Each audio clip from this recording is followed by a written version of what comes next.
Tant, tant, terre et ciel, chêne, feu rouge et soleil. Tant, tant, glaive clair, flot de sang vermeil. La troisième voie, c'est égalité et réconciliation, c'est-à-dire la France est ce qu'elle est. C'est-à-dire qu'on est un pays, effectivement, comme le disait bien De Gaulle, un pays européen, blanc, de culture gréco-romaine et de religion chrétienne, et non pas judéo-chrétienne. Morano, il faudrait qu'elle apprenne bien les citations correctement, si elle veut citer De Gaulle. Mais qu'il y a eu une épopée coloniale voulue par la Troisième République maçonnique. Il faut le dire ouvertement. Les races supérieures ont un droit vis-à-vis des races inférieures. Que dis-je? Un droit. Les races supérieures ont le devoir de civiliser les races inférieures. Voilà François Hollande qui est au pied de cette grande statue installée en 1910 aux Tuileries. Il dépose une gerbe, donc la figure de Jules Ferry qui est sur ce piédestal.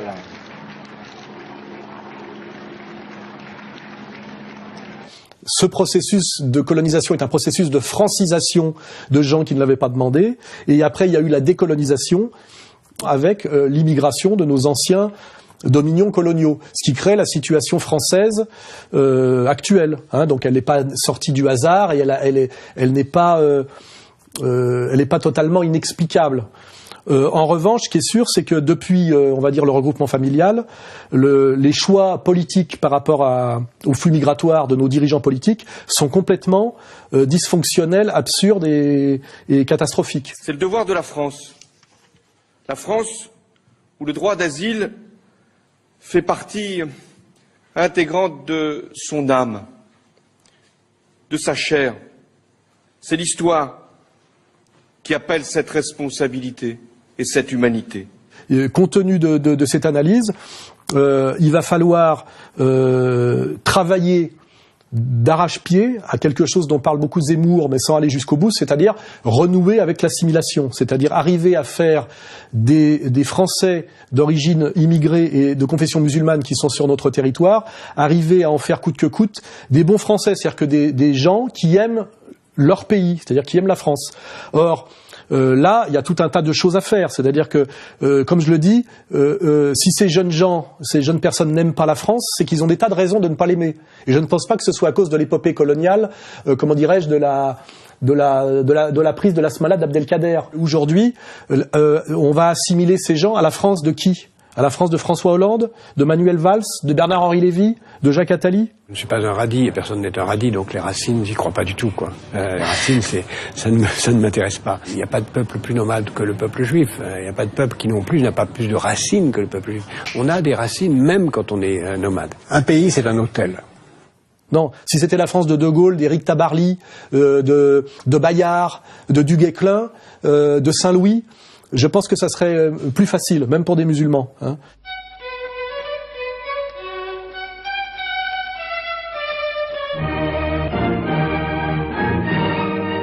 Versailles était le dernier décor et le dernier acte de la visite du président des États-Unis à Paris. Et à travers cette admirable toile de fond, on a pu voir le général de Gaulle et Madame Kennedy ouvrir le cortège qui allait, circonstance dont la rareté fait aussi le prix, dîner dans la Galerie des Glaces. 3 février 1962, France a quitté le Havre pour sa première traversée vers New York. Gagnant la haute mer, le navire long de 316 mètres et déplaçant 56 000 tonnes atteint rapidement sa vitesse de croisière. Si certains passagers apprécient malgré le vent le soleil des ponts promenades, les autres préfèrent, à l'abri des ponts couverts, entourés des attentions du personnel, se livrer au confort des chaises longues. Le montage de l'appareil supersonique franco-anglais Concorde se poursuit à Toulouse dans les délais prévus. Le prototype 001 volera dans 1 an exactement. À noter qu'on a déjà vendu 69 de ces appareils révolutionnaires qui transporteront 130 passagers à 2335 km/h, entre 15 et 19 km d'altitude. 3 mois plus tard, le monde francophone se réunissait de nouveau en Afrique, dans le pays du poète qui écrivit « Les mots du français rayonnent sur le monde comme des soleils ». La biennale de la langue française s'ouvrait à Dakar le 2 décembre 1973. Donc il y a un vrai problème aujourd'hui, c'est que si on veut sauver la France en assimilant les populations qui ont du mal à s'assimiler pour des raisons qu'on vient de dire, il va falloir déjà commencer par dégager les élites illégitimes qui parlent au nom de la France. Par ma femme, je suis lié de manière éternelle à la communauté juive et à Israël, quand même. En fait, on s'est développé sur quoi? On est un pays, nous sommes développés en pillant les énergies dans d'autres pays, en faisant travailler les autres gratuitement. Et on continue à faire croire, les 30 glorieuses, qu'est-ce que c'était bien? Les 30 glorieuses. Je suis malheureusement complètement français. J'aurais bien aimé être quelque chose, je sais pas, un peu juif. Je ne peux pas survivre quand il n'y a que des blonds aux yeux bleus. C'est au-delà de mes forces. C'est de faire en sorte que dans notre pays, on n'accepte pas que s'installent des discours de haine, des discours de stigmatisation, des discours d'opposition, et que ce que nous voulons montrer, c'est que nous sommes nombreux à vouloir être traités à égale dignité. C'est-à-dire qu'il va falloir chasser par le processus électoral, parce que c'est quand même le moyen le moins violent, tous les gens aujourd'hui qui parlent en notre nom et qui prétendent gérer une crise qu'ils ont créée de A à Z depuis 1975, que ce soit la gauche ou la droite. Les seuls qui ne sont pas pris dans le truc sont en tant que tiers exclu le Front National, puisqu'ils n'ont jamais été aux affaires. Voilà. Donc égalité, réconciliation, oui, à condition de relancer l'assimilation. On n'est pas un pays, comment dirais-je, comme le dit un pays multiracial, c'est un pays multiraciste. À un moment donné, c'est tous français, c'est tous aimant la France, mais il faut que cette France soit aimable.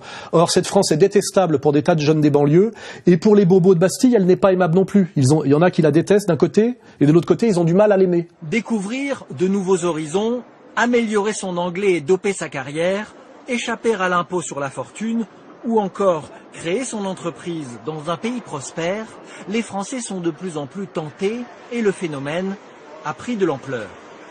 Chaque année, ils sont 100 000 qui quittent le pays pour aller s'installer à l'étranger. C'est l'équivalent d'une ville comme Nancy qui s'expatrie. Le premier choix, c'était pas de partir à l'étranger comme ça, c'était vraiment une volonté de quitter la France, parce que j'arrivais sûrement à une saturation liée à plusieurs frustrations économiques, politiques, sociales, juridiques, et peut-être une arrivée à un ras-le-bol de tout ça.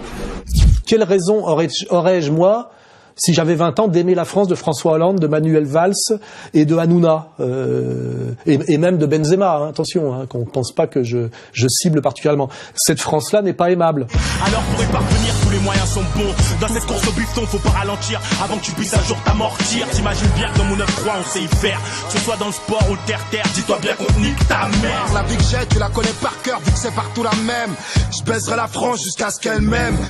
Elle n'est pas respectable. Et d'ailleurs, elle n'est plus respectée, notamment par sa politique étrangère, par le grotesque de ses élites, par les écrivains qu'on monte au pinacle en France, comme des Christine Angot ou des choses comme ça. Pourquoi les gens écrivent et pourquoi les gens lisent? Parce qu'ils ont besoin de retrouver un réel qui ait du sens, c'est-à-dire dans lequel ils se retrouvent, qui soit lié, qui existe, qui soit quelque chose qui soit pas faux, quoi. Ça, c'est une idée de jardin, c'est pas un jardin. On a perdu totalement notre prestige, on a perdu totalement notre respectabilité, et donc notre jeunesse, qu'elle soit de souche ou d'origine immigrée, n'aime pas ce pays. Alors les deux souches n'arrivent plus à l'aimer, et ceux qui avaient déjà un contentieux colonial le détestent. Voilà. Donc égalité et réconciliation, mais je veux dire, il va falloir que ce soit une main tendue mais ferme.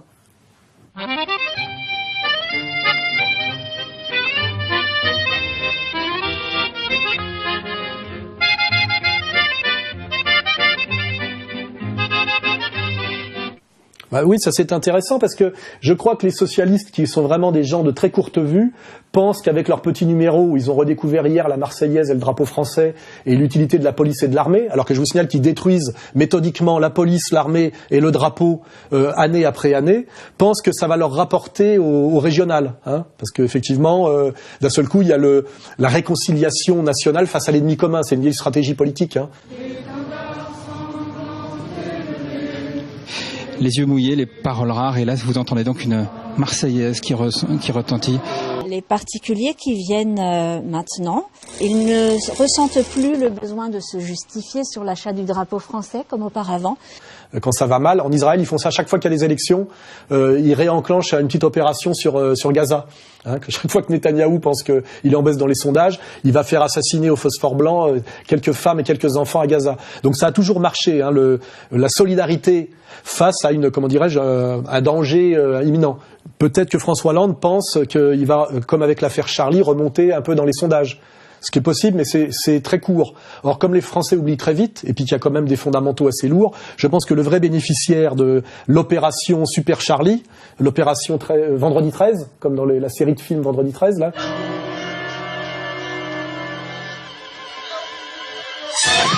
La conséquence, ça va être un vote massif Front National ou régional. Parce que l'air de rien, quand on écoute aujourd'hui Philippe Val... Depuis le début des années 80, il y a une partie de l'islam qui ne cesse de se radicaliser, et il faut parler de ça. Mais on n'a pas su dire notre amour de notre système politique, on n'en a pas été assez fiers. Celui qui dit tout ça depuis des années, bien avant Philippe Val, c'est Jean-Marie Le Pen. Si vous prétendez vivre dans vos lois, avec vos mœurs à vous, avec votre culture, alors il vaut mieux que vous rentriez chez vous. Sans cela, tout cela se terminera très mal. C'est-à-dire que le parti politique qui, par ses analyses et son projet, est le plus en phase avec la réalité angoissante de la France et avec ce à quoi tout le monde aspire, y compris d'ailleurs les politiques en place, eh ben c'est le programme du Front National. Je suis désolé. Les vraies questions, il y en a 4 vraies questions, 4 domaines dans lesquels il faut agir tout de suite. L'immigration et les frontières. Retrouver nos frontières. Donc suspendre Schengen immédiatement et arrêter l'immigration massive qui est évidemment, parce qu'elle est anarchique, le terreau du communautarisme. Communautarisme qui est lui-même le terreau du fondamentalisme islamiste. Lutter contre le fondamentalisme et rétablir la laïcité. On a tout abandonné depuis des années, on a fermé les yeux, on a fait preuve de lâcheté et d'aveuglement alors que ça se déroulait sous nos yeux. Ces grandes migrations que nous vivons aujourd'hui sont la conséquence de la déstabilisation de la Libye. Nicolas Sarkozy, Bernard-Henri Lévy, avec le soutien de François Hollande, ont livré la Libye au fondamentalisme islamiste, au chaos, au désordre, Gaddafi au meurtre, était un tueur à aussi. la barbarie. Voilà.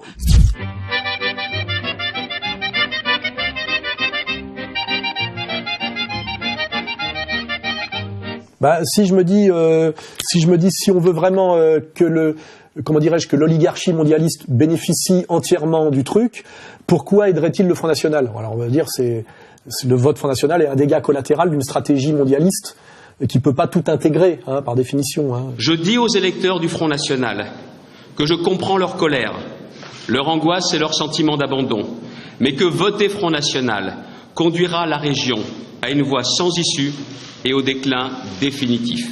Ou alors, effectivement, dans cette stratégie de la peur, puisqu'on est déjà, je vous signale, on est passé d'un état de droit à, le terme exact, c'est... L'état d'urgence sera décrété, ce qui veut dire que certains lieux seront fermés, la circulation pourra être interdite, et il y aura également des perquisitions qui pourront être décidées dans toute l'Île-de-France. Donc on est déjà sorti de l'état de droit, on est déjà dans l'état d'urgence. L'état d'urgence, c'est l'interdiction de manifester, par exemple.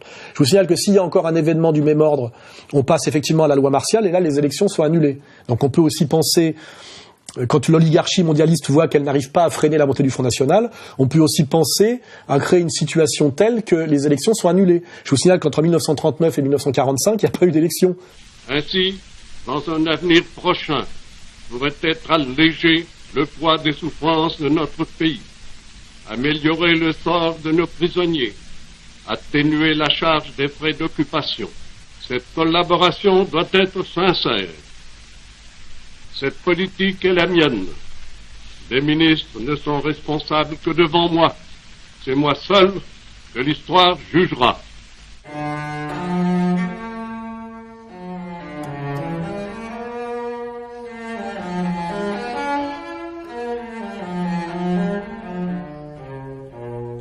Il est évident que dans cette situation où l'État français va opter pour une politique durement anti-musulmane, c'est-à-dire va au niveau local s'opposer à des ouvertures de mosquées, même faire détruire des mosquées, il est de la tradition de nos élites oligarchiques, dont je peux pas trop citer le nom parce que ça me met en danger, de faire toujours le sale travail par les autres et de n'avoir jamais de sang sur les mains. Rappelez-vous comment le Sanhédrin a obtenu la peau de Jésus-Christ. Ils se sont servis du pouvoir romain et de Ponce Pilate. Je dis Barabas.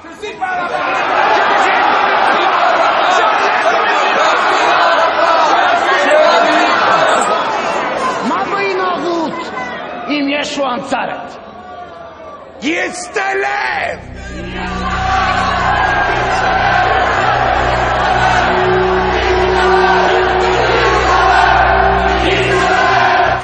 Et moi, je crois que le rôle qui va être dévolu au Front National de Marine Le Pen, et ce pourquoi maintenant elle est décrétée irréprochable par notre maître à tous, maître Kuckerman. Je crois qu'on est tous conscients dans le monde juif que derrière Marine Le Pen, qui est irréprochable personnellement, c'est qu'effectivement, cette ratonnade, qui ne peut être assumée ni par nos élites du CRIF, ni par nos élites maçonniques, sera déléguée et confiée à l'éternelle extrême droite, c'est-à-dire au Front National, qui assumera localement le rôle de s'opposer aux constructions de mosquées et de persécuter le prolétariat et le sous-prolétariat musulman. Ce qui se passe déjà, je vous signale, dans ce laboratoire qu'est Béziers de Robert Ménard. Sur notre antenne, Robert Ménard confirme l'existence de statistiques ethniques dans les écoles publiques de sa ville de Béziers. Je vais dans mes écoles, je fais le tour des écoles et je constate ce qu'il en est. On n'établit aucune liste, on essaye de savoir ce qu'il en est pour pouvoir peser sur l'école. La mairie de Béziers classe ainsi les écoliers de la ville par religion selon leur nom. À partir de cette étude, Robert Ménard indique que 2/3 des élèves de Béziers sont issus de l'immigration. Robert Ménard a également décidé de partir en guerre contre les vendeurs de kebab. Je trouve qu'à un moment donné, trop c'est trop. Quand il y a trop d'immigrés dans un pays, c'est trop d'immigrés. Ou même quand on voit mon ancien camarade, comme il s'appelle David Racheline, s'opposer à une construction de mosquée à Fréjus. Dans ce quartier de Fréjus, les musulmans prient dehors, devant la grande mosquée. Le bâtiment, flambant neuf, n'a jamais pu ouvrir ses portes, car le maire, Front National, a déposé un recours. Le permis de construire ne serait pas valable. Dans un état de droit, la justice doit être la même pour tout le monde et on ne fait pas rentrer 2000 personnes dans un édifice qui est construit alors même qu'il n'y a pas de permis de construire. Dans le projet du Front National, il y a un projet économique et un projet, on va dire, ethnico-religieux. Je pense que le pouvoir oligarchique empêchera totalement le Front National d'appliquer son projet économique, alors que c'était souhaitable, mais par contre, lui laissera appliquer le projet de désislamisation. Et le Front National pourra s'en sortir au niveau de ses électeurs en disant j'ai au moins réussi sur un des deux tableaux. Mais ce tableau-là, finalement, c'est ce que veut l'oligarchie mondialiste, hein, c'est-à-dire dévier une crise sociale en crise ethnico-religieuse, valider le choc de civilisation et aider aussi, comment dirais-je, aider à la communication d'Israël. Hein, c'est objectif comme constat.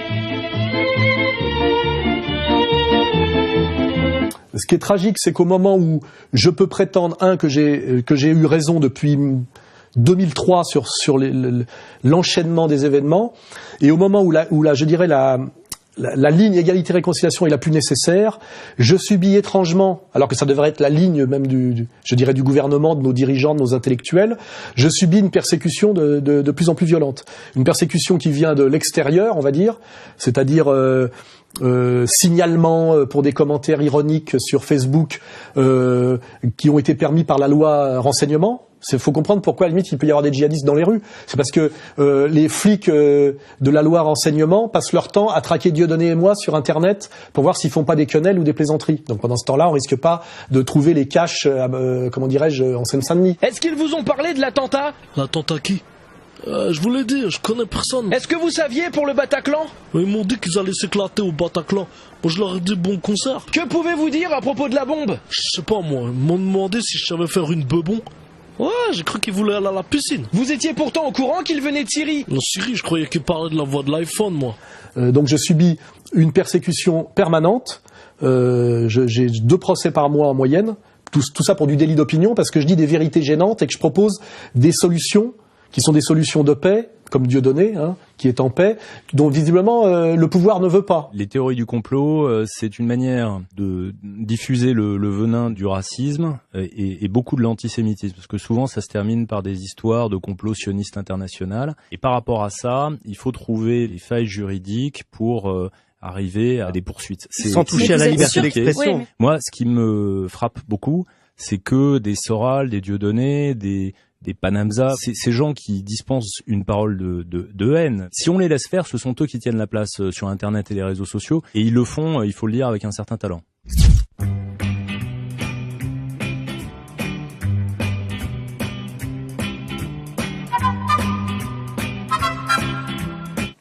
Alors oui, grâce à la loi renseignement, j'ai été convoqué à la police pour un signalement, c'est-à-dire de ceux qui sont censés chercher les terroristes islamiques. Et je vous dis qu'ils sont déjà très peu nombreux, mais ils passent leur temps à traquer Dieudonné et les quenelleurs et les commentaires que je pourrais faire sur Facebook. Et donc j'ai été convoqué par la police en disant que j'aurais fait une plaisanterie d'humour noir, ironique sur les époux Klarsfeld. Hein, voilà.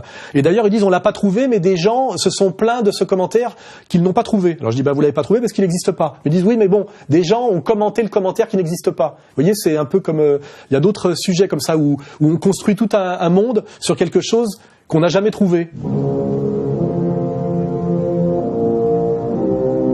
Mais non, mais non.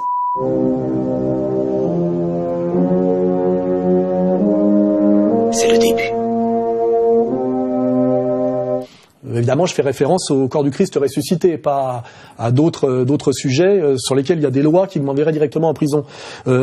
Et donc, j'ai dit à ces policiers, je leur ai dit, vous n'avez pas honte de me convoquer pour ça? Ils m'ont dit oui. Ils m'ont dit oui. Et je leur ai dit, je rentre chez moi, c'est bon, j'ai rien à dire de plus.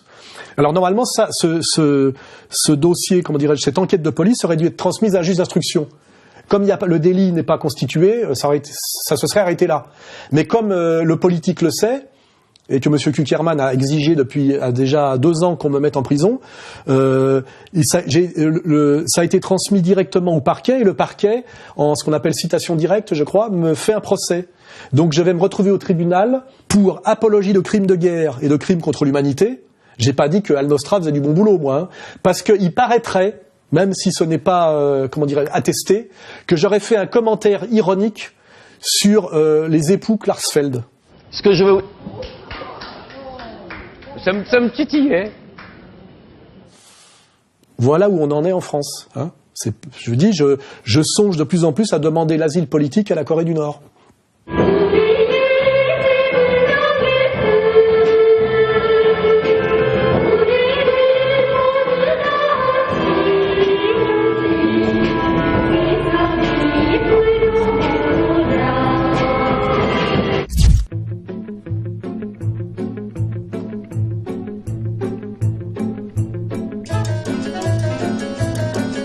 Oui, alors il y a 2 interprétations. Il y a l'interprétation malhonnête des médias qui disent, voyez, Dieudonné a un lien avec les attentats puisque le frère d'un des kamikazes était à la main d'or. Et puis il y a l'analyse honnête à faire, dire voilà, c'est comme une allégorie. C'est-à-dire il y a 2 frères élevés par la même famille. C'est d'abord un fait étatique. C'est d'abord le fait de services de renseignement. Al-Qaïda, Tarpley disait, il a raison, la légion arabe de la CIA. C'est l'infiltration dans les milieux islamistes canalisée au profit des intérêts américains. Là, ce qui me plaît, c'est traître un jour, traître toujours, traître à l'un, traître à tous. C'est-à-dire que maintenant, après s'être fait élire sous l'étiquette Front National, sinon il n'aurait jamais pu se faire élire député européen, maintenant il quitte le Front National. En me reprenant en plus des arguments à moi en disant une fille qui trahit son père peut trahir ses électeurs. Ça inspire pas confiance parce que quelqu'un qui trahit son père peut d'autant plus trahir ses électeurs. Il a tellement peu d'imagination qu'il me pique même mes slogans. Donc voilà, je l'ai aidé à se faire élire et il m'a trahi. Logiquement, il y a quelqu'un qui devrait être content ce soir, c'est Alain Soral. Quelqu'un qui a tout compris des forces profondes de l'histoire, celle que ne veut pas voir notre bon bourgeois occidental, aveuglé qu'il est par les chiffons rouges agités devant ses yeux par la grande presse. Donc écoutez-le et lisez-le. Nous n'utilisons pas forcément les mêmes mots, et tant mieux, mais nos pensées sont en convergence. D'abord, qui est Alain Soral? Où sont ses livres de référence sur les relations internationales? C'est le Ron Hubbard de l'antisémitisme. Il a compilé 2-3 classiques de l'extrême droite, sur la Fed et les banquiers juifs, et a pondu un prêt-à-penser pour racailles de banlieue. Et après, une fois qu'il a été élu Front National, il a aussi trahi le Front National. Donc c'est vraiment le traître permanent multicarte. Simplement, ce qui se dit un peu partout, c'est de toute façon, il ne sera jamais réélu, quoi. Je veux dire, il va être député européen il reste, je crois, 4 ans encore, et puis après, il disparaîtra, quoi. Voilà. C'est la vraie de vrai, celle que l'on guingeait avant la guerre au bal de la glacière. Les jeunes maintenant, c'est trop élégant. On voit que des gens de droite qui voient bien que l'UMP n'est plus l'alternative au PS, d'ailleurs maintenant ça s'appelle les Républicains, que les Républicains ne sont plus l'alternative aux démocrates, parce que je pense que le PS va bientôt changer de nom aussi pour américaniser totalement le truc.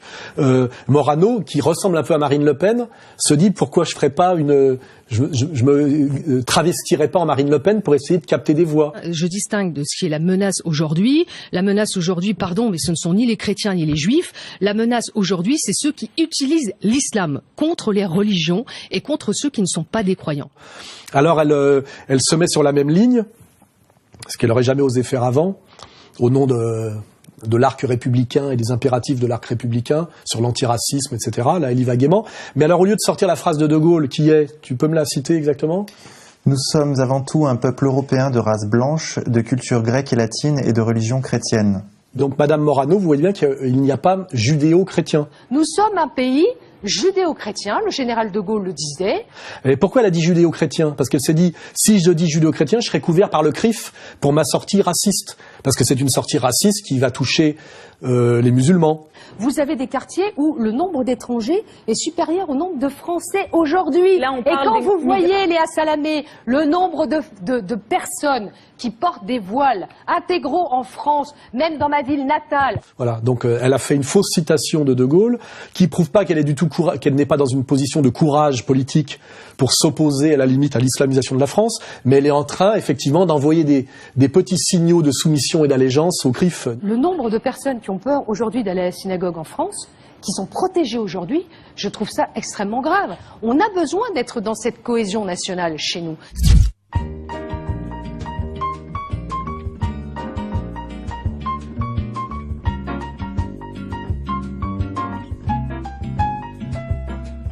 Je rappelle que ce terme judéo-chrétien est un oxymore. Dire judéo-chrétien, c'est comme dire monarcho-républicain. Hein. Et c'est un oxymore inventé par les élites juives à la fin du XIXe siècle, en même temps d'ailleurs que le terme antisémite. Antisémite étant un terme pour en fait inverser le sens de ce que veut dire judéo-critique ou anti-judaïque. Le judéo-criticisme ou l'anti-judaïsme est une critique en général chrétienne d'une idéologie qui est une idéologie raciale, hein, c'est-à-dire critiquer le peuple élu, c'est-à-dire c'est un antiracisme, le judéo-criticisme. Hein. Et en général, c'est un antiracisme chrétien, hein, qui montre effectivement que les Juifs n'ayant pas écouté le message du Christ et reconnu le Christ comme le Messie, ne se sont pas universalisés et sont donc restés, de fait, en se radicalisant d'ailleurs par le Talmud, des racialistes. Selon la religion judaïque, le meurtre d'un Juif est un crime capital et l'un des 3 péchés les plus abominables à côté de l'idolâtrie et de l'adultère. Le cas est tout à fait différent si la victime est un gentil. Le Juif qui tue délibérément un gentil n'est coupable que d'un péché contre les lois du ciel, non punissable par un tribunal. Quant à être la cause indirecte de la mort d'un gentil, ce n'est pas un péché du tout. Israël Shahak, Histoire juive, religion juive, le poids de 3 millénaires. Donc les Juifs qui sont très forts pour jouer avec les mots et jouer sur les mots ont créé ce mot antisémitisme pour faire finalement de quelqu'un qui critique le judaïsme et les pratiquants du judaïsme des racistes, alors qu'ils sont en fait de façon évidente et logique, tel que je viens de le démontrer, des antiracistes. Hein. Là, on est sur cette séquence-là. Et de même, ils ont inventé le terme de judéo-chrétien pour dire en gros que finalement cette domination progressive des élites juives à partir des nouvelles féodalités financières, c'est-à-dire dès la Révolution française, était finalement un processus historique logique, que les Juifs se mettent à dominer les chrétiens de France, puisque finalement nous avions le même système de valeurs et nous étions finalement des sortes de cousins. Hein, là, les cousins, c'est plus les autres, c'est nous, puisque nous avions les mêmes valeurs judéo-chrétiennes. L'histoire, ça compte pour le sentiment national d'un peuple, le sentiment que nous sommes dans une civilisation judéo-chrétienne, c'est quelque chose d'important. Absolument. On est dans un pays de tradition judéo-chrétienne. C'est difficile, mais pour certains, mais il faut s'y faire. Or, ces valeurs judéo-chrétiennes n'existent pas. Hein. Il y a une rupture radicale entre l'ancienne alliance et la nouvelle alliance, enfin plutôt entre la nouvelle alliance et l'ancienne, hein, sur 2 piliers fondamentaux, c'est-à-dire l'universalité de l'élection et la fin de la circoncision, c'est-à-dire qu'il n'y a plus de peuple élu, tous les hommes sont le peuple élu, hein, c'est-à-dire c'est retirer aux Juifs leur rôle d'avant-garde. Les Juifs de France sont plus que jamais les Français à l'avant-garde de la République et de nos valeurs. Et puis le deuxième pilier, c'est la Jérusalem céleste, c'est-à-dire mon royaume n'est pas de ce monde, c'est-à-dire le projet juif était la domination terrestre des Juifs sur les autres. Yahvé leur donnerait la victoire sur les autres, c'est-à-dire c'est une domination terrestre qui a beaucoup à voir avec le sionisme contemporain. Les gentils seront là pour paître vos troupeaux. Les fils des gentils seront vos laboureurs et vos vignerons. Mais vous, on vous appellera prêtre de Yahvé, on vous nommera ministre de notre Dieu. Vous mangerez les richesses des nations et vous vous parerez de leur magnificence. Alors que Jésus-Christ nous dit bien que le royaume à conquérir n'est pas de ce monde. Ces deux piliers qui fondaient le judaïsme, c'est-à-dire l'élection du peuple juif et le triomphe terrestre des Juifs sur les autres grâce à leur Dieu unique Yahvé, Jésus-Christ les abolit par la Nouvelle Alliance en disant « Il n'y a plus de Juifs, nous sommes tous Juifs » et le royaume qui est à conquérir est le royaume des cieux. Hein ? Donc, il n'y a pas de judéo-christianisme. L'expression judéo-chrétien est la plus grande aberration de l'histoire. C'est le plus grand scandale intellectuel jamais produit par l'intelligence ou la prétendue intelligence humaine. Comment peux-tu dire judéo-chrétien? Si tu sais juste, tu peux être chrétien, si tu comprends ce que c'est être chrétien. Ça va pas ensemble, c'est impossible, il n'y a rien à voir. Là où commence l'un, l'autre disparaît. C'est ce que la Torah nous dit. Ou les hommes, il homme. Ou lui, ou vous. Et si après on veut aller au-delà de l'analyse, je dirais, sémantico-théologique, quand le général de Gaulle dit que la France est chrétienne, il fait référence au catholicisme apostolique romain. Hein, et en fait, la France est un pays, non seulement plus que chrétien, c'est un pays catholique, qui s'est opposé violemment, et le plus violemment, je dirais, d'Europe, contre le protestantisme. C'est l'un des épisodes les plus sanglants de l'histoire de France. Un massacre qui hantera Charles IX jusqu'à le tuer. En une nuit, le 24 août 1572, 3000 protestants seront mutilés, exterminés dans les rues de Paris. C'est le massacre de la Saint-Barthélemy. Si la France catholique s'est opposée aux protestants, c'est pas pour accepter le judaïsme, puisque je veux dire le protestantisme n'est qu'un, comment dirais-je, un produit intermédiaire entre le catholicisme et le judaïsme, et une médiation vers le judaïsme. Comme le dit De Gaulle en plus, la France est catholique, apostolique romaine, parce qu'elle est aussi, je dirais, de culture gréco-romaine, gréco-latine. Hein. Et il y a beaucoup à voir entre la culture gréco-latine et entre le christianisme à la française, qui s'appelle le catholicisme. Hein.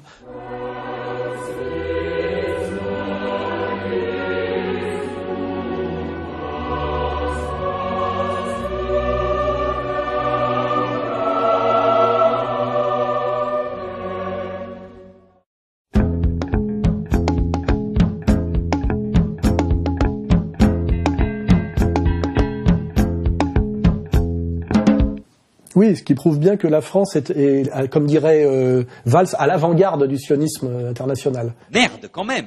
Hein, parce que si je me rappelle de l'époque de l'Afrique du Sud, du temps où Mandela était le plus vieux prisonnier politique d'Afrique du Sud, il était totalement normal pour quelqu'un de gauche de participer au boycott de l'Afrique du Sud. L'organisation en Angleterre, au stade de Wembley, d'un concert géant pour rendre hommage à l'occasion de son 70e anniversaire au dirigeant noir sud-africain Nelson Mandela, emprisonné depuis 24 ans, a engendré d'autres réactions anti-apartheid en Afrique du Sud et en Europe. Depuis le début de l'après-midi, les stars du rock défilent sur la scène devant 70 000 personnes et plusieurs dizaines de millions de téléspectateurs.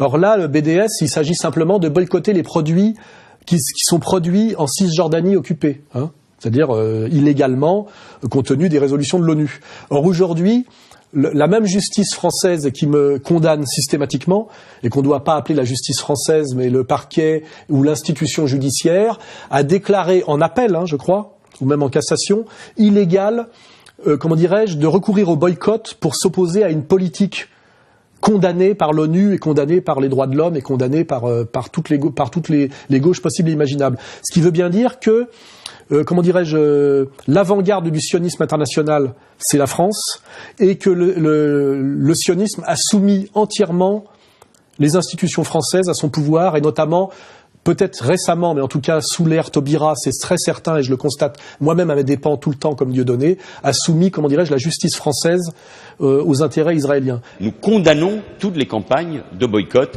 à l'égard des produits israéliens. Il n'y a aucun sens à ces campagnes. Il y a trop souvent dans un certain nombre d'initiatives des arrière-pensées qui ne sont pas malheureusement des arrière-pensées, qui sont tout simplement des pensées, la volonté derrière de confondre critique légitime de la politique de l'État d'Israël avec l'antisionisme, et l'antisionisme qui bascule dans l'antisémitisme. La France est aujourd'hui une colonie israélienne, pour moi c'est certain, et nous vivons dans une situation tragique qui est d'être pris en sandwich entre les territoires perdus de la République. La France est une gare, et on s'est fait trahir le système. Voilà ce qui nous pousse à les haïr. La haine, c'est ce qui rend nos propos vulgaires. On nique la France sous une tendance de musique populaire. Et les territoires occupés de la République, effectivement, qui sont notre oligarchie politique, médiatique, entièrement soumise au sionisme, comme s'en vante le Premier ministre Valls. Par ma femme, je suis lié de manière éternelle à la communauté juive et à Israël, quand même. Je crois que là, il n'y a pas de paranoïa de Soral. Je ne fais que citer des faits. Voilà.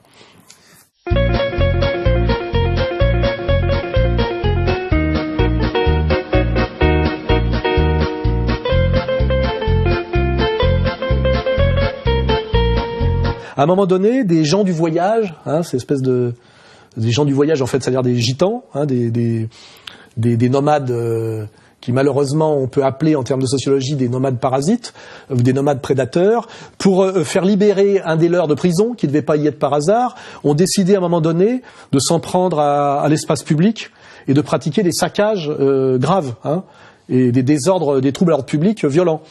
Manuel Valls s'est rendu sur place. Il n'a strictement rien fait pour sanctionner les gens qui méritaient d'être sanctionnés par la loi. Il n'y aura aucune impunité. Et ceux qui se sont livrés à ces actes, c'est le travail de la justice. Elle le fait de manière indépendante, mais elle le fera. Ceux qui se sont livrés à ces actes seront interpellés, poursuivis et sanctionnés. Mais il se trouve qu'au moment où il s'est présenté sur le terrain, il y a un jeune de 24 ans qui lui a fait une quenelle. Cette quenelle a été prise en photo dans les médias, c'est-à-dire on a vu Manuel Valls se faire un peu ridiculiser par un jeune qui a bien compris que c'était un geste de dissidence. Et on a découvert quelques jours après, alors qu'aucun des gens du voyage délinquant n'avait été interpellé et que rien n'avait été fait, que ce jeune homme de 24 ans a été interpellé chez lui par une escouade de gendarmes armés à 6 heures du matin, et qu'il va être déféré au parquet, et qu'il risque pour ce geste qui n'existe pas dans la loi, enfin je veux dire il n'y a pas de condamnation pour les gestes, et ce geste n'a pas de définition autre que celle d'Akana Jakubovic, qui ne fait pas partie, enfin qui n'est pas mandaté pour donner légalement le sens au geste. Ou alors il faut qu'on nous explique que la loi n'est pas la loi et qu'on n'a rien compris à ce que c'est que la République laïque et égalitaire. C'est un autre sujet. Enfin, résultat des courses, ce jeune de 24 ans pour avoir fait ça à Manuel Valls risque, tu vas me le dire, 6 mois de prison et 7 500 € d'amende pour outrage à personne dépositaire de l'autorité publique. Voilà où on en est en France aujourd'hui, alors que nos jeunes se font flinguer dans les rues à cause des choix politiques. Je rappelle que Manuel Valls a couvert tout le soutien à Daesh en tant que Premier ministre et même en tant que ministre de l'Intérieur. Il est complice de tout ça. Les services secrets syriens sont venus il y a 2 ans lui proposer la liste de tous les djihadistes français opérant en Syrie. Manuel Valls a dit pas question. Nous n'échangeons pas de renseignements avec un régime tel que la Syrie. Au lieu d'assurer la sécurité des Français et d'avoir des choix intelligents pour la France, ces gens-là se laissent humilier et ridiculiser par des nomades prédateurs et délinquants dits gens du voyage. Pour prendre un peu de recul, on revient maintenant sur ce qui s'était passé il y a 2 mois, cette fois dans la Somme, vous l'avez sans doute en tête, comme à Moirans, des gens du voyage avaient bloqué l'autoroute A1 pour qu'un des leurs, incarcéré, puisse assister aux obsèques de son père.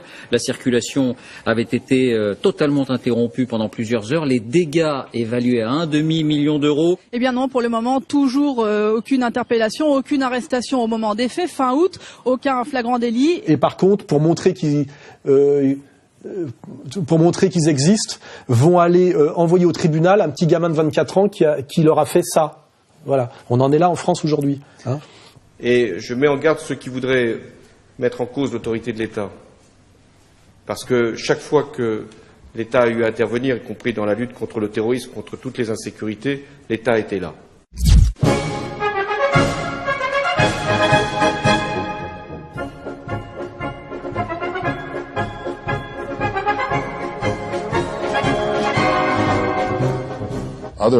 Les autres attaques contre la communauté juive en 1920, 1921 et 1929 ont été faites par l'appel du grand moufti de Jérusalem, qui a été accusé de crimes de guerre lors du procès de Nuremberg, parce qu'il a eu un rôle central dans la conception de la solution finale. Il est allé à Berlin.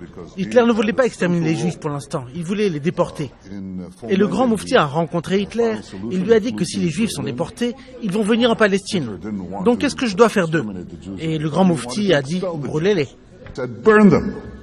Si n'importe qui sur Terre avait dit ça, ça aurait fait un tollé immense, et le type, fût-il même le président des États-Unis, la plus grande puissance du monde, aurait été obligé de s'excuser platement et de faire, comme on dit, teshuva et de se prosterner. Netanyahou, lui, peut dire strictement n'importe quoi, hein, sans être jamais emmerdé. Ce qui est quand même la preuve de la hiérarchie et des pouvoirs dans le monde. Hein. Et alors, ce qui est intéressant, parce que là, on touche à la question du révisionnisme, hein, du révisionnisme historique. C'est-à-dire que comment quelqu'un, à un moment donné, change l'histoire en fonction de ses intérêts immédiats. Qui commande le passé, commande l'avenir. Qui commande le présent, commande le passé.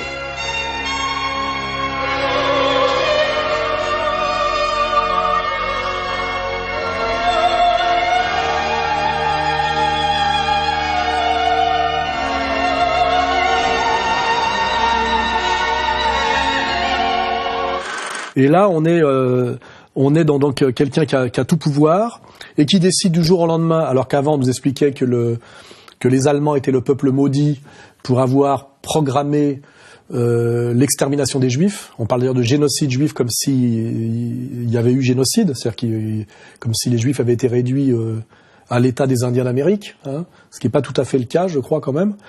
Et là, d'un seul coup, ce n'est plus Hitler le responsable. C'est finalement un Palestinien, hein, c'est-à-dire le grand moufti de Jérusalem. C'est-à-dire que au moment où on voit que Netanyahou n'arrive pas, a du mal à faire valider par le monde entier, comment dirais-je, l'ethnocide et le génocide qu'il est en train de pratiquer sur les Palestiniens de Gaza et même d'ailleurs de Cisjordanie demain, il faut qu'il en rajoute dans la pression et dans le mensonge. Et pour ça, il y a l'ultima ratio, l'argument ultime, c'est la réduction ad Hitlerum. Mais là, on est à un moment donné, c'est que on est toujours en train de dire quel est le nouvel Hitler. Alors le nouvel Hitler, c'est toujours celui dont on veut botter le cul. Bashar al-Assad now joins a list of Adolf Hitler and Saddam Hussein who've used these weapons in time of war. L'Europe a peur de Poutine, comme elle avait peur d'Hitler. Et là, le nouvel Hitler aujourd'hui, c'est le représentant religieux et politique d'ailleurs, puisqu'à l'époque c'était la même chose, c'est le moufti de Jérusalem, c'est-à-dire le représentant suprême des Palestiniens des années 30. Der Führer empfing den Großmufti von Jerusalem, einen der einflussreichsten Männer des arabischen Nationalismus. Der Großmufti ist das religiöse Oberhaupt der Araber in Palästina und gleichzeitig deren oberster Richter und Finanzverwalter. C'est intéressant parce que ça veut dire que finalement le révisionnisme est autorisé quand c'est Netanyahou qui le fait. J'aimerais que ça serve de jurisprudence pour finalement d'autres révisionnistes, hein, puisque finalement c'est au nom, je dirais, de la libre interprétation de l'histoire. Alors après, quant à la réalité des choses, ça devrait avoir des conséquences assez incroyables, parce que ça voudrait dire donc que Hitler n'était pas exterminationniste. But a group of Zionists at the same time was quietly negotiating an agreement with the Nazis to allow the immigration of German Jews and the transfer of their assets to Palestine. That deal, reported in August 1933, was the transfer agreement. Palestine, sparsely settled by Jews at the time, was radically changed as a result. German Jewish settlement of Palestine was, for a time, official Nazi policy. These photos of Jewish life in Palestine, along with a lengthy text, appeared in 1934 in the Berlin paper Der Angriff. The publisher, Hitler's propaganda minister, Josef Goebbels. A Nazi Visits Palestine was the title of the multi-part series. A medal was struck by Goebbels in commemoration. On one side, the swastika. On the other, the Star of David.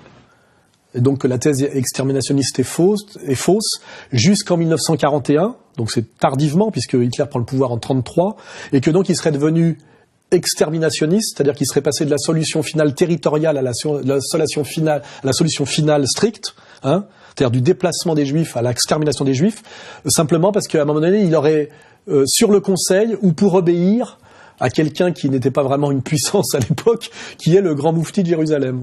Voilà l'histoire officielle depuis Netanyahou, depuis je sais pas quand là. Voilà.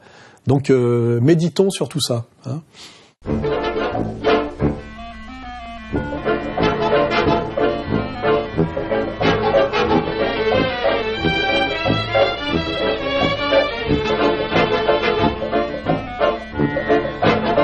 Alors le commentaire, c'est qu'effectivement, depuis que Poutine a décidé de se mettre en travers du nouvel ordre mondial, je vous signale qu'à une époque, quand il a pris la succession d'Eltsine, dans une Russie qui n'était plus une Russie communiste, mais une Russie libérale, hein, une Russie qui fonctionne sur les oligarques. Hein, au départ, Poutine était un partenaire du processus mondialiste, ce que disait d'ailleurs très bien Pierre Hillard.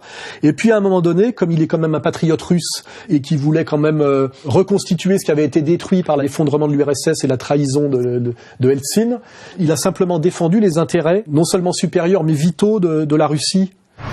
Depuis la fin de l'ère communiste, un petit groupe d'hommes d'affaires avait amassé des fortunes et exercé un grand pouvoir dans le pays.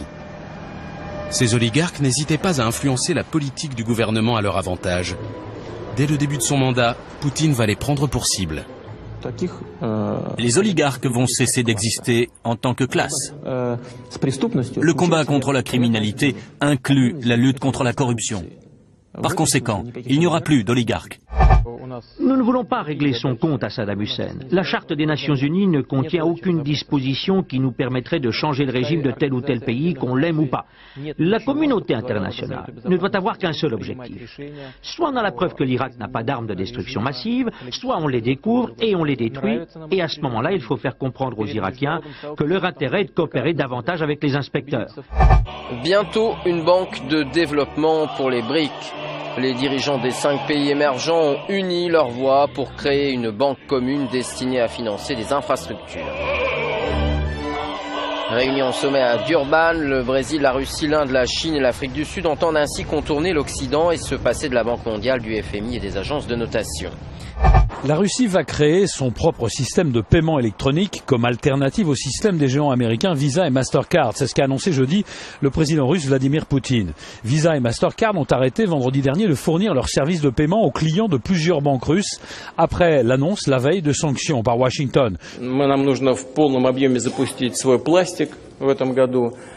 Сделать так, чтобы он был доступен для наших граждан. Надо развивать его не только на территории Российской Федерации, но и за границу выводить. У нас Visa и Mastercard 97% обслуживают клиентов внутри России. Но это нормальная ситуация? Нет?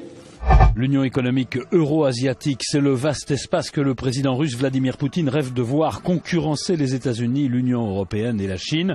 On pourrait, à première vue, juste en comparant les productions annuelles de richesse de l'Union eurasiatique et de l'Union européenne, conclure à une compétition entre David et Goliath. C'est oublier que la Russie et le Kazakhstan concentrent d'importantes richesses dans le domaine de l'énergie, 20% des réserves mondiales de gaz naturel et 15% des réserves pétrolières. Il a simplement défendu les intérêts non seulement supérieurs mais vitaux de la Russie. Hein, et à un moment donné, dans cette logique-là, après avoir laissé faire la destruction de la Libye de Kadhafi, il s'est opposé à la destruction de la Syrie. Vladimir Poutine veut des preuves tangibles et avertit la communauté internationale en cas d'intervention unilatérale en Syrie. Conformément au droit international, seul le Conseil de sécurité de l'ONU peut sanctionner l'usage de la force contre un État souverain. Tout autre prétexte ou méthode qui pourrait être utilisé pour justifier l'usage de la force contre un État souverain et indépendant est inadmissible et peut être seulement interprété comme une agression. La destruction de la Syrie faisant partie du projet néoconservateur du redécoupage du Moyen-Orient, dont Thierry Messant était un des premiers à parler, et qui est aussi quelque chose qui est traçable, hein, je veux dire, c'est pas un fantasme. Donc à un moment donné, dans cette logique de destruction de la Syrie, Poutine étant un patriote russe, s'est opposé à la destruction de la Syrie parce qu'il est un partenaire de la Syrie. Pourquoi la Russie intervient-elle en Syrie ? D'abord clairement pour protéger ses propres intérêts dans le pays. Moscou possède en effet sur la côte syrienne à Tartous une base navale, sa seule ouverture en mer Méditerranée. Ensuite parce que Moscou considère que soutenir Bachar el-Assad est aujourd'hui le meilleur rempart pour contrer la progression du groupe État islamique qui compte dans ses rangs plus de 2000 djihadistes russes. Les Russes ont cette position aussi parce que pour eux, la vraie menace, c'est Daesh, puisqu'ils ont peur que cette organisation d'État islamique arrive à la limite de leur territoire et à leurs frontières. Еще 50 лет назад Ленинградская улица меня научила одному правилу. Если драка неизбежна, бить надо первым. Poutine ne pouvait pas lâcher la Syrie d'Assad. Pour ne s'être pas soumis à ce processus, à ce calendrier mondialiste, on a commencé à lui déclencher une guerre à sa frontière, déstabiliser l'Ukraine. On l'a diabolisé de plus en plus. On voit qu'on le tracasse en permanence. Et là, aujourd'hui, parmi toutes ces petites tracasseries et diabolisations, on prétend que les sportifs et les athlètes russes seraient plus dopés que les autres et qu'ils devraient être interdits par la Fédération d'athlétisme internationale. Pour l'année 2016, nous recommandons que la Fédération russe soit suspendue. Alors moi, ce que je dis, c'est qu'il est sans doute très probable que les athlètes russes sont dopés, mais ils ne sont pas plus dopés que les athlètes américains et anglais. Dwayne Chambers, le sprinter anglais, affirme s'être dopé pendant 1 an. Et pourtant, il n'a jamais été contrôlé positif. Il a pris près de 300 médicaments. Il dit même, en octobre, je me suis administré des produits à 21 reprises comme de la THG, de l'OPO et de la testostérone. Je vous rappelle que Chambers court toujours actuellement. 1 an de suspension pour Tyson Gay. Le sprinter américain a été sanctionné par l'agence américaine antidopage vendredi. Il a été contrôlé positif en juin 2013. Qui sont d'ailleurs tous beaucoup plus dopés que les athlètes français, à mon avis. On est moins bon parce qu'on a du retard sur le dopage. Il suffit de regarder la musculature de Christophe Lemaître par rapport à la musculature des champions de sprint américains, notamment. Je ne parle pas d'ailleurs du champion jamaïcain Usain Bolt, qui lui a une musculature saine. Quand on est un sportif et qu'on connaît le sport, il suffit de regarder le biceps d'un coureur de 100 mètres pour savoir s'il a pris des hormones de croissance et des stéroïdes anabolisants ou pas. Vous comparez Frankie Fredericks à Lidford Christie à l'époque, ou Usain Bolt à son rival américain, et vous voyez qui est super chargé et qui ne l'est pas. Donc moi je veux bien qu'on disqualifie les athlètes russes pour dopage collectif, mais il faut disqualifier tous les athlètes américains aussi. Un couple en or, uni dans la victoire et la performance. Le conte de fées serait une arnaque. Montgomery et Jones sont aujourd'hui compagnons d'infamie. Le record du monde de team et les médailles d'or olympiques de Marion ne seraient pas naturelles. Voici l'homme qui l'affirme, Victor Conte, patron du laboratoire Balco, soi-disant nutritionniste, assure avoir fourni des anabolisants aux 2 sprinteurs américains. Les Jeux Olympiques sont vraiment une escroquerie. Les règles antidopage sont tellement faciles à contourner. C'est vraiment comme voler des bonbons à un enfant. Donc c'est bien, il y a bien aujourd'hui de la part de l'Occident mondialiste une persécution de plus en plus accrue du régime de Poutine pour insoumission, pour s'être mis en travers au nom des intérêts russes et au nom peut-être même d'une vision multipolaire, qui est aussi l'intérêt russe d'ailleurs, pour s'être mis en travers effectivement du projet mondialisme américain. Voilà. C'est comme ça qu'il faut analyser la situation.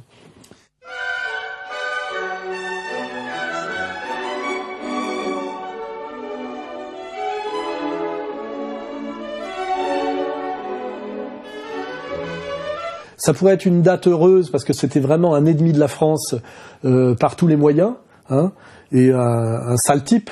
C'est qu'il n'y a qu'une solution, l'intervention, et l'intervention des militaires professionnels qui sont faits pour ça, qui sont faits pour protéger la veuve et l'orphelin. C'est pas aux soldats seuls de décider s'ils y vont ou s'ils y vont pas. C'est à nous de les encourager à y aller. Une guerre profondément, intégralement raciste, ce sont les années 30 et 40 qui nous remontent à la gorge, qui nous saisissent. Pire du passé, pire du présent, pire de l'avenir, Milosevic incarne la banalité du pire. Si on n'arrête pas Poutine, il se sentira les mains libres, et c'est quand même la 2e puissance nucléaire du monde. Il faudrait que M. Chirac réfléchisse. Parce que je pense que Saddam Hussein, c'est bien pire que tout ce que les Américains ont commis comme crime et comme horreur depuis, à savoir Abu Ghraib, Guantanamo, etc., que Saddam Hussein, c'était 2 millions de morts en 20 ans de dictature. Aujourd'hui, le régime iranien s'affirme partisan d'une politique de la brutalité, d'une politique de la cruauté, d'une politique fondée sur la peur. Là, tout à coup, parce que c'est Sharon, on dira Sharon égale Hitler. Ça, c'est le dépassement d'une critique politique. C'est la haine. Un sale type qui a été de tous les mauvais combats et qui, je le rappelle d'ailleurs, comme puisqu'on parlait tout à l'heure de Philippe Val, a commencé dans le communisme pur et dur. Des années durant, il fut un jeune agrégé de philo marxiste à l'extrême, défenseur de la terrible révolution culturelle des maoïstes. Puis il prit part aux journées de mai 68. C'est dans la foulée qu'il devint un proche de Jean-Paul Sartre. Pour finir néoconservateur, pour finir à l'extrême droite américano-sioniste. On peut dire que pour vous, l'Irak, c'est une guerre humanitaire, aider les Irakiens à se débarrasser de Saddam Hussein au nom du devoir d'ingérence, c'est une bonne chose. Écoutez, d'abord, je ne suis pas un inconditionnel des Américains. Ouais. Je suis un inconditionnel de la chute de Saddam Hussein. Le Kosovo, ça dure déjà depuis quelques années. C'est quand même mieux le travail qu'a fait Kouchner, là. La seule constante est toujours la déstabilisation de la France, la lutte contre les frontières, et la détestation effectivement de notre monde, de ce monde helléno-chrétien qui est le nôtre, avec quelque chose de sous-jacent derrière, qui est sans doute son appartenance à une communauté d'élite sûre d'elle-même et dominatrice, et qui le démontre d'ailleurs depuis mai 68, puisque ce sont les seuls qui sont passés à la caisse, à partir de cet événement dont le rôle a été, je l'ai rappelé à un journaliste stupide récemment chez nous, a été de chasser De Gaulle pour son insoumission de plus en plus accrue à l'impérialisme américain et américano-sioniste. Un peuple d'élite, sûr de lui-même et dominateur. Quand même. Donc on pourrait effectivement non pas se réjouir, mais se dire bon ça en fait un de moins. Glucksmann, ça en fait un de moins sur le terrain du mensonge et de la manipulation systématiquement anti-française. On pourrait espérer que Cohn-Bendit le suive prochainement, mais malheureusement pour Glucksmann, on voit que là il y a des des dynasties. C'est que son fils a pris déjà la relève et sur la même ligne. Alors qui sont les réacs ? C'est une coalition de gens qui peuvent être opposés les uns aux autres, qui peuvent même se faire la guerre, mais qui fondamentalement sont d'accord sur une chose, c'est que le monde mélangé, métissé, plein fait d'échanges et de liberté dans lequel on vit, est un monde à abattre.